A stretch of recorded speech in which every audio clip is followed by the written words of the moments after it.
Pernah tak time kecil korang tengok awan, lepas tu korang nampak kapal terbang, and then korang terfikir, boleh ke kapal terbang tu pergi sampai angkasa lepas?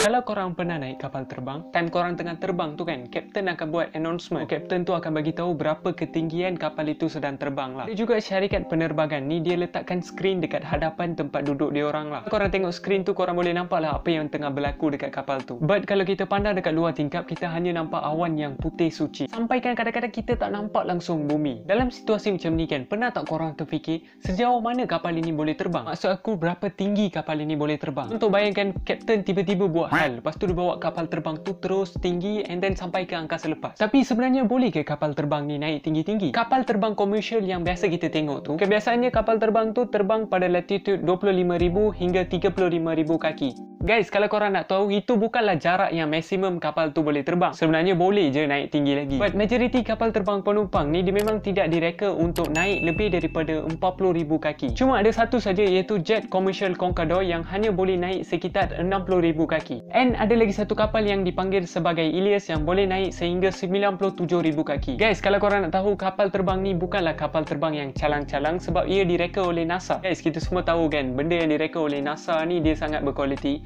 So aku rasa kapal terbang ni memang lain lah. So berapa jauh kena terbang untuk sampai ke angkasa lepas? Jarak pintu masuk angkasa lepas dari permukaan bumi yang paling dekat adalah sekitar 100 km. Bayangkan kapal terbang power yang aku cakap tadi tu kan, kapal terbang tu boleh lalui 10 km saja. Bayangkan 90 km.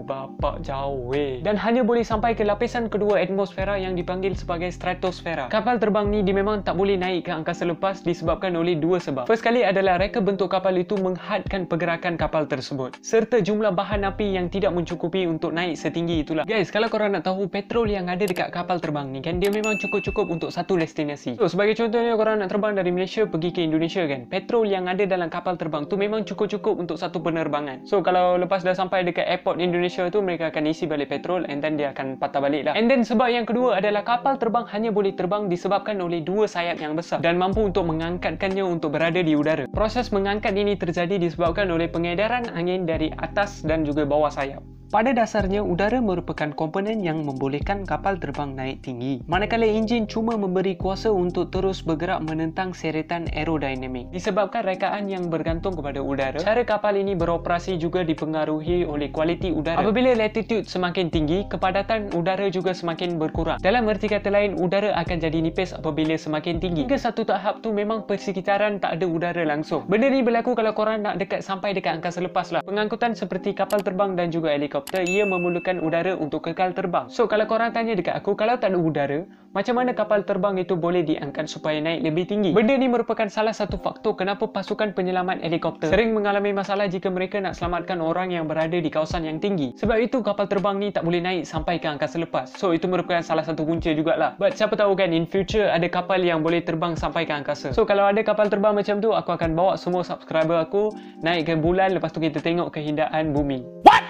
Cik. Guys, untuk dapatkan lebih banyak informasi menarik, jangan lupa korang tekan video yang aku letakkan dekat sini. And then jangan lupa juga share video ni dekat semua kawan-kawan korang. Dan jangan lupa subscribe channel saya. Itu saja guys, jumpa lagi di video akan datang. Bye!